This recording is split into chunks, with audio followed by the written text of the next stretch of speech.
नमस्कार विद्यार्थी आणि शिक्षक बांधवांनो, पहा संकलित मूल्यमापन द्वितीय सत्र 2025-26ची जी प्रश्नपत्रिका आहे ती इयत्ता 6वी विषय सामाजिक शास्त्र या विषयाची लेखी चाचणी असणार आहे 50 गुणांची. हे 50 गुणांचे कशा पद्धतीचे प्रश्न असणार आहेत ते या व्हिडिओमध्ये पाहणार आहोत. पहा त्याची उत्तर देखील आपण संपूर्ण पाहणार आहोत, त्याच्यामुळे व्हिडिओ संपूर्ण पहा. पहा प्रश्न पहिला आहे, रिकाम्या जागी कंसातील योग्य शब्द भरा. शिवाजी महाराजांनी बांधलेल्या जलदुर्गांपैकी मालवणचा टिंबटिंब हा सागरी किल्ला आहे, तर त्याचं उत्तर आहे Sindhudurg. Shivaji and his times हा ग्रंथ टिंबटिंब यांनी लिहिला, तर त्याचं उत्तर आहे सर जदुनाथ सरकार. संभाजी महाराजांचा जन्म टिंबटिंब या किल्ल्यावर झाला, त्याचं उत्तर आहे पुरंदर किल्ल्यावर. टिंबटिंब हे छत्रसाल राजाने आपले स्वतंत्र राज्य स्थापन केले होते, तर बुंदेलखंड हे छत्रसाल राजाने आपले स्वतंत्र राज्य स्थापन केले होते. त्यानंतर ब आहे, नावे लिहा, फक्त 3 गुण आहेत 3. गोव्याच्या लढाईत पराक्रमी शर्थ करणारा कोण, तर यसाजी कंक. शाहू महाराजांनी नेमणूक केलेला पहिला पेशवा बाळाजी विश्वनाथ. इंदोरच्या राज्यकारभाराची सूत्रे सांभाळणाऱ्या अहिल्याबाई होळकर. शिवजयंती उत्सवाच्या माध्यमातून राष्ट्रीय जागृती करणारे लोकमान्य टिळक. त्यानंतर क आहे, पहा योग्य पर्याय निवडा व त्याला गोल करा. सवाई माधवराव पेशव्यांच्या काळातील प्रख्यात चित्रकार, त्याचं नाव होतं गंगाराम तांबट. त्यानंतर मराठ्यांच्या आरमाराचा प्रमुख कोण, तर कान्होजी आंग्रे हा मराठ्यांच्या आरमाराचा प्रमुख होता. बा पानिपतच्या लढाईत मराठ्यांचे नेतृत्व कोणी केले, तर सदाशिवराव भाऊ यांनी पानिपतच्या लढाईमध्ये मराठ्यांचं नेतृत्व केलं. कोणी, सदाशिवराव भाऊ यांनी.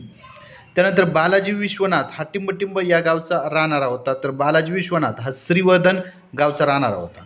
त्यानंतर प्रश्न दुसरा आहे, खालील प्रश्नांची एका वाक्यात उत्तरे लिहा. राजाराम महाराजांनी जंजीला जाताना स्वराज्य रक्षणाची जबाबदारी कोणावर सोपवली, त्याचं उत्तर आहे पहा प्रल्हाद निराजी, रामचंद्रपंत अमात्य, शंकरराजी नारायण यांना त्या ठिकाणी स्वराज्य रक्षणाची जबाबदारी सोपवली. पहा सरदेशमुखी म्हणजे काय, तर राज्याच्या महसुलाचा जो 10% भाग म्हणजे 10% भाग सरदेशमुखांना दिला जाईल त्याला काय म्हणायचं, सरदेशमुख, किंवा राजांना मिळेल त्याला म्हणायचं सरदेशमुख आहे. त्यानंतर बादशाहच्या छावणीवर हल्ला करून तंबूवरील सोन्याचे कळस कापून आणणारे कोण होते, तर संताजी घोरपडे आणि विठोजी चव्हाण. पहा कोण होते, संताजी घोरपडे आणि विठोजी चव्हाण. त्यानंतर ब आहे, खालील प्रश्नांची थोडक्यात उत्तरे लिहा, फक्त 2. मराठ्यांच्या काळात दळणवळणाची कोणती साधने होती, तर घोडे, बैलगाड्या, उंट आणि पालख्या ही साधने होते पहा दळणवळणाची.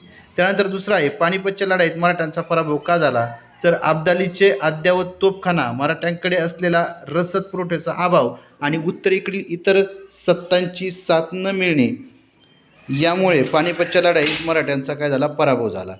त्यानंतर संभाजी महाराजांनी आपल्या भूतभूषण या ग्रंथात कशाविषयी विचार मांडले आहेत, तर संभाजी महाराजांनी आपल्या भूतभूषण या ग्रंथामध्ये राज्यशास्त्र, राज्याची कर्तव्य, मंत्री प्रशासन आणि युद्धकला याविषयी आपले विचार मांडले आहेत. त्यानंतर प्रश्न तिसरा आहे, पुढील उक्त तक्ता पूर्ण करा. शिवरायांची लष्करी व्यवस्था, पायदळ आणि घोडदळ होतं. पायदळमध्ये हवालदार आणि जुमलेदार आणि घोडदळामध्ये शिलेदार आणि बारगीर अशा पद्धतीची ही शिवरायांची लष्करी व्यवस्था होती. त्यानंतर मराठ्यांच्या सत्तेला वैभव प्राप्त करून देणारे मराठी घराणी, तर भोसले नागपूरचे, गायकवाड बडोद्याचे, होळकर इंदूरचे आणि शिंदे ग्वाल्हेरचे या मराठ्यांच्या सत्तेला वैभव प्राप्त करून देणारी ही मराठी घराणी होती. पहा त्यानंतर प्रश्न चौथा आहे, रिकाम्या जागी कंसातील योग्य शब्द लिहा. 6 ते 14 वयोगटातील सर्व मुलामुलींना टिंबटिंब घेण्याचा मूलभूत हक्क आहे, तर शिक्षण घेण्याचा. संरक्षण दलातील सर्वोच्च कामगिरीसाठी टिंबटिंब हे सन्मानाचे पदक दिले जाते, तर परमवीर चक्र. कोणतं, परमवीर चक्र. टिंबटिंब अभियानाखाली शासनाने स्वच्छतेचे अनेक उपक्रम राबवले, तर स्वच्छ भारत अभियानाखाली. त्यानंतर ब आहे, खालील प्रश्नांची एका वाक्यात उत्तरे लिहा. संविधानाने भारतातील सर्व नागरिकांना समान हक्क का दिले आहेत, म्हणजे कोणावरही अन्याय होऊ नये म्हणून संविधानाने भारतातील सर्व नागरिकांना समान हक्क दिले आहेत. उत्प्रेक्षण म्हणजे काय, तर कनिष्ठ न्यायालयाने आपल्या अधिकार क्षेत्राबाहेर जाऊन दिलेला निर्णय वरिष्ठ न्यायालयाने स्वतःकडे काढून घेणे म्हणजेच उत्प्रेक्षण होय. पहा मार्गदर्शक तत्त्वे म्हणजे काय, तर समाज कल्याणासाठी सरकारला जे काही दिशादर्शक नियम दिले जातात त्यांना मार्गदर्शक तत्त्वे असे म्हणतात. पहा क आहे, खालील विधाने चुकी बरोबर ते लिहा. कोणताही कायदा सर्वांसाठी सारखाच असतो हे विधान बरोबर आहे. सर्व भारतीय नागरिकांना सगळे सण आनंदाने साजरे करता येतात, बरोबर. पहा सर्व भारतीय नागरिकांना सगळे सण आनंदाने साजरे करता येतात हे विधान बरोबर आहे. सार्वजनिक ठिकाणी अस्वच्छ करणे हे विधान चूक आहे. पहा त्यानंतर प्रश्न 5वा आहे. पुढील प्रश्नांची एका वाक्यात उत्तरे लिहा. समोच्चता रेषा म्हणजे काय? तर नकाशावर समान उंचीचे ठिकाणे जोडणाऱ्या रेषेला समोच्च रेषा असे म्हणतात. ग्रामीण वस्ती म्हणजे काय? तर ज्या वस्तीतील बहुसंख्य लोकांचे व्यवसाय हे प्राथमिक स्वरूपाचे असतात त्याला म्हणायचं ग्रामीण वस्ती. म्हणजे पशुपालन असेल, शेती असेल असे व्यवसाय त्या ठिकाणी केले जातात. महाराष्ट्रातील कोणत्या जिल्ह्यात संत्र्याच्या उत्पन्नासाठी प्रसिद्ध आहे? तर महाराष्ट्रातील नागपूर हा जिल्हा संत्र्याच्या उत्पन्नासाठी प्रसिद्ध आहे. त्यानंतर 4था प्रश्न आहे. विस्तृत शेती प्रामुख्याने कोणत्या पिकांचे उत्पादन घेतले जाते? तर विस्तृत शेतीमध्ये गहू आणि मका या पिकांचं उत्पादन घेतलं जातं. त्यानंतर ब आहे. रिकाम्या जागा भरा. टिंबटिंब वस्त्या प्रामुख्याने संस्कृतीचे जतन करतात तर ग्रामीण वस्त्या. टिंबटिंब हा दक्षिण गोलार्धातील सर्वात मोठा दिवस आहे, तर 22 डिसेंबर हा दक्षिण गोलार्धातील सर्वात मोठा दिवस आहे. टिंबटिंब या शेती प्रकारात पीक बदल केला जातो, तर मळ्याची शेती या शेती प्रकारामध्ये पीक बदल केला जातो. त्यानंतर 4था प्रश्न आहे. धार्मिक कारणामुळे टिंबटिंब वस्त्यांची निर्मिती होऊ शकते, तर धार्मिक कारणामुळे केंद्रित वस्त्यांची निर्मिती होऊ शकते. त्यानंतर काय पुढील विधाने चुकी बरोबर ते लिहा. शेणखत हे सेंद्रिय खत आहे हे विधान बरोबर आहे. विषु दिनाच्या तारखा प्रत्येक वर्षी बदलत असतात हे विधान चूक आहे. महाराष्ट्रातील दख्खनच्या पठारावर रेगुरुमृग आढळते हे विधान देखील बरोबर आहे. आता प्रश्न 6वा आहे. 2 नावे लिहा. पहा आता सेंद्रिय खत कोणतं आहे? शेणखत, कंपोस्ट खत. अंटार्क्टिका प्रदेशात आढळणारे सजीव पेंग्विन आणि सील. शेतीचा प्रकार सखोल शेती, स्थलांतरित किती. मानवी वस्तींचे प्रकार पहा आता रेषाकृती, वर्तुळाकार अशा पद्धतीचे पहा म्हणजे मानवी वस्त्यांचे प्रकार आहेत. पहा रेषाकृती, वर्तुळाकार. त्यानंतर आणखी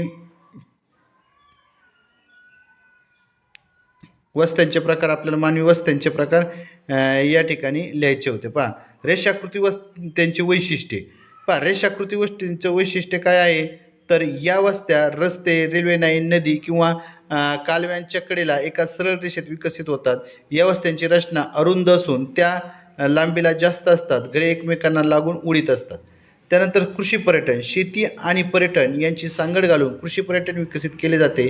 शहरातील लोकांना शेतीची माहिती व्हावी आणि ग्रामीण संस्कृतीचा अनुभव घेता यावा हा यामागचा मुख्य उद्देश असतो. त्यामुळे शेतकऱ्यांना जोडधंदा मिळून उत्पादनात वाढ होत असते. पहा अशा पद्धतीचा हा इयत्ता 7वीचा समाज अभ्यास म्हणजे समाजशास्त्राचा अत्यंत महत्त्वपूर्ण पेपर या ठिकाणी आहे. पहा म्हणजेच तुम्हाला जर पैकीच्या पैकी मार्क मिळवायचे असतील समाज अभ्यासामध्ये तर अशीच पद्धतीची प्रश्नपत्रिका त्या ठिकाणी तुम्हाला पेपरमध्ये विचारली जाण्याची दाट शक्यता आहे.